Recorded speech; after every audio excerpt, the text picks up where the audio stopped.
Nuclear accidents rarely end in a single, cinematic blast. Hisashi Ouchi died 83 days after the Tokaimura incident, and those weeks tell a different, quieter kind of disaster. People expect a clear cause and a quick consequence. A protocol breach at a uranium processing site flooded workers with an enormous dose of radiation, and Ouchi absorbed far more than anyone imagined possible. Doctors responded with repeated medical interventions, hospitals turned into battlegrounds of technology and hope, and the chain of events that followed exposed gaps in training and emergency planning. When a human life becomes the focus of medical experimentation and ethical debate, choices stop being abstract. Family members, clinicians, and regulators had to decide whether to push treatment harder or to let natural decline take its course. Those decisions left a trace, in hospital notes, in court records, and in new safety rules that followed. This story isn't just about one man's fate. It shows how a single mistake rippled outward into medicine, law, and public trust. You'll hear the timeline, see the decisions that mattered, and understand how the Tokaimura accident forced real changes in how we handle deadly exposure and care for the people caught in its wake. 1. In 1999, a criticality accident occurred at a facility in Tokaimura, Japan, during work with a uranium solution. There's a quiet tension in workplaces where routine mixing and pouring happen every day, because small shortcuts can hide big danger. At a fuel processing site in Tokaimura, technicians were handling a concentrated uranium solution and doing what they thought was a simple task, transferring liquid between containers.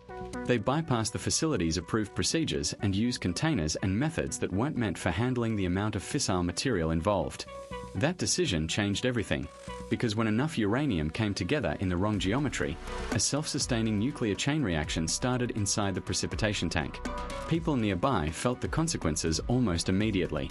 An intense burst of neutron and gamma radiation flooded the room, and those closest to the tank absorbed massive doses. 2 technicians standing at the tank were hit hardest. A third worker who was farther away received a lower, but still serious, exposure. Emergency response teams and hospital staff soon realized this was not an ordinary chemical accident, because the injured showed acute radiation sickness symptoms, vomiting, severe fatigue, and other rapid onset signs that pointed straight to high-dose irradiation. One of the 2 most severely exposed men was Hisashi Ouchi. He arrived at the hospital with catastrophic injuries from radiation that destroyed tissues and wiped out his bone marrow. Doctors tried everything available: repeated blood transfusions to replace destroyed cells, skin grafts to try to repair massive burns and necrosis, bone marrow transplants in the hope of restoring immune function, and numerous operations to control infections and organ failure. He lingered in the intensive care unit for many weeks, often lucid and painfully aware at times, then slipping into periods of coma as complications piled up. Because the exposure was so severe, recovery was never realistically achievable. The chain of cause and effect was stark. Procedural shortcuts allowed a critical mass to form, that criticality released lethal radiation, and the radiation set off cascading organ failures and uncontrollable infections in Ouchi's body. Treatments prolonged physical life but could not reverse the underlying cellular destruction. The human cost was immense, and the sequence of errors at the plant, the use of inappropriate containers, deviation from design processes, and inadequate training and oversight directly led to the fatal outcome for him. 2. Worker Hisashi Ouchi received an extremely high dose of radiation at the moment of the incident. Being right next to the processing vessel turned a routine task into a catastrophic exposure. He was standing within the immediate vicinity of a solution that went prompt critical, and when that configuration reached supercriticality, it released an intense, instantaneous burst of neutron and gamma radiation. 3 workers were present, and he absorbed by far the largest share of that burst because of where he was standing and what he was handling. The location and the suddenness made the difference between a manageable contamination event and a lethal, whole-body irradiation. That flash of radiation hit like a wave rather than a slow trickle. Neutrons and gamma rays penetrated tissues deeply and ionized cells throughout the body in a fraction of a second, delivering a dose that overwhelmed the body's repair mechanisms almost immediately. Right away, he showed acute signs consistent with very high exposure. Severe nausea and disorientation followed the event, symptoms that come from massive, rapid cell damage rather than from gradual accumulation. In practical terms, an exposure like that damages rapidly dividing tissues first. Bone marrow, the gut lining, and the skin begin to fail in hours to days because the damage is systemic and immediate. Distance, shielding, and geometry decided the outcome before anyone realized it. He was closest to the source. There was little between him and the radiative burst to absorb or scatter the neutrons and high-energy photons. A few meters or a heavy barrier would have reduced what his body received, but none of those protections were effectively in place at the moment the event occurred. Simple physical factors, where he stood, how the solution was configured, and what materials surrounded the vessel, directly caused the extremely high dose he suffered. Because the radiation was delivered in a concentrated flash, the biological injury was already locked in by the time rescuers reached him. That immediate, massive dose set off cascading failures in critical tissues. The damage was widespread and deep rather than localized.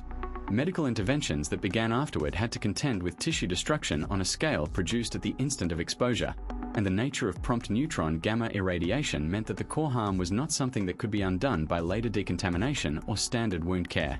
3. His condition became the subject of prolonged intensive medical care and observation. Staff had to treat a body that was still contaminating its surroundings.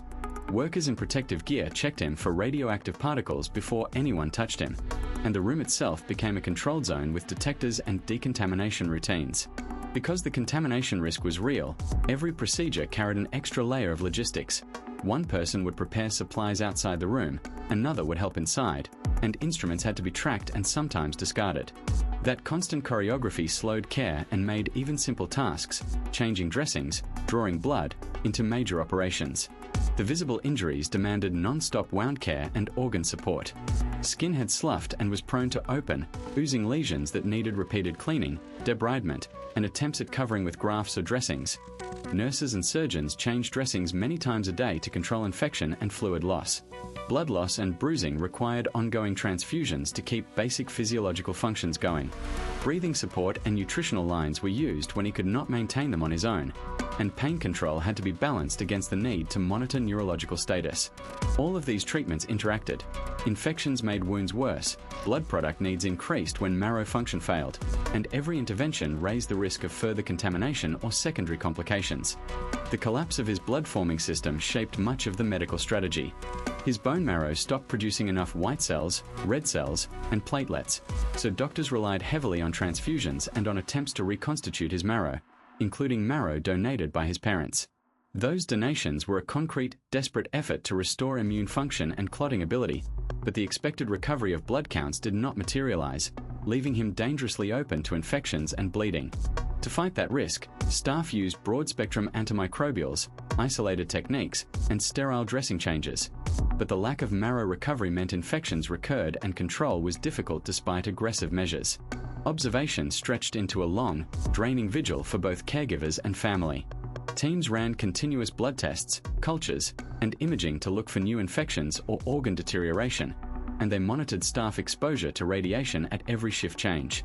Multiple specialties, surgery, hematology, infectious disease, critical care, held frequent conferences to weigh what could be tried next and when interventions were doing more harm than good. The day-to-day reality was incremental. Test results came back, plans were adjusted, and the patient was kept under constant surveillance while clinicians tried successive therapies and supportive measures. The prolonged nature of care created a steady, exhausting tempo of intervention and observation until the clinical course could no longer be altered. 4. Despite treatment, severe complications developed due to radiation damage. Even with continuous, intensive medical attention, the body simply stopped repairing itself. Doctors found that radiation had destroyed the bone marrow, which meant he could no longer make the white cells, red cells, or platelets his body needed. As a result, he needed repeated transfusions to replace lost blood components, and every drop of blood given was only a temporary fix. The lack of immune cells made routine wounds and indwelling lines turn into breeding grounds for bacteria and fungi, and infections returned again and again despite broad-spectrum antibiotics and isolation measures. The skin and soft tissues failed to hold together no matter how many surgical fixes were tried. Large areas of skin became necrotic and sloughed off, so surgeons performed repeated debridements and attempted grafts to cover exposed tissue. Grafts that normally take failed because the tiny blood vessels beneath were themselves injured by radiation and could not support a new skin layer. That breakdown of the skin barrier, combined with incessant oozing and fluid loss, created a persistent source of infection and metabolic instability that kept pulling him backward. Small problems became catastrophic because organs stopped cooperating with life-sustaining treatments. Lungs, kidneys, and the gut began to deteriorate as infections seeded them and inflammation shut them down. Sepsis followed. The bloodstream became a conduit for microbes that the body could no longer contain, and organ systems began to cascade into failure one after another. Machines and medications could replace some functions for a time, ventilators for breathing, drugs to support blood pressure, but those supports did not repair the underlying DNA damage that was killing cells faster than they could be replaced. Pain and suffering were relentless even as clinicians tried to palliate every symptom. Severe neuropathic pain and the raw, burning sensation of exposed tissue resisted normal analgesic regimens, so heavier sedation and complex pain strategies were used, sometimes making meaningful interaction impossible. At the same time, his body remained radioactive enough that staff had to limit exposure times and take elaborate protective steps. Necessary procedures were constrained by safety protocols, which in turn affected how often and how long caregivers could work at the bedside. Those realities complicated wound care and monitoring, and they shaped difficult choices about the intensity and timing of interventions. Every intervention treated a consequence rather than the root. Bone marrow stimulation, transplants, skin coverage, massive antimicrobial therapy, and organ support each bought time but could not undo the cellular destruction at the heart of the illness. Blood products replaced lost cells but could not regenerate marrow architecture. Grafts covered wounds but could not restore microcirculation. Antibiotics suppressed particular infections but could not restore an immune system that no longer mounted a defense. The chain of cause and effect, radiation destroying DNA and vasculature, that destruction preventing repair, and that failure enabling infection and organ collapse, explains why, despite exhaustive care, severe complications progressed unchecked. 5. Hisashi Ouchi died 83 days after the accident, and the case became one of the best-known radiation incidents. Annotations: sad smiley. Refusal: null. Roll: assistant. That ending leaves a knot in your chest. In short, a series of mistakes and human errors at Tokaimura allowed an uncontrolled criticality. Hisashi Ouchi was exposed to massive radiation.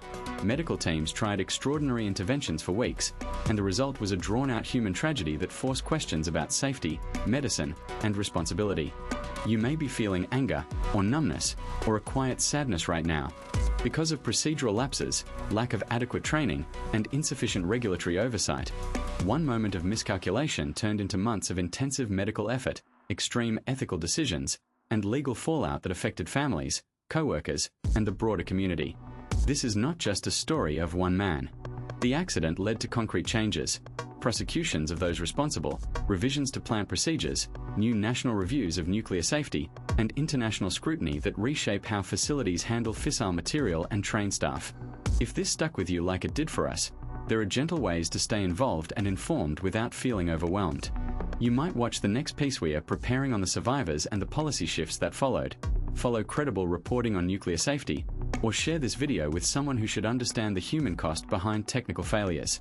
We'll be back with interviews, documents, and a deeper look at how lessons from Tokaimura change systems, and why remembering people like Hisashi matters beyond headlines. If you want more of that, stay with us. There's more to come.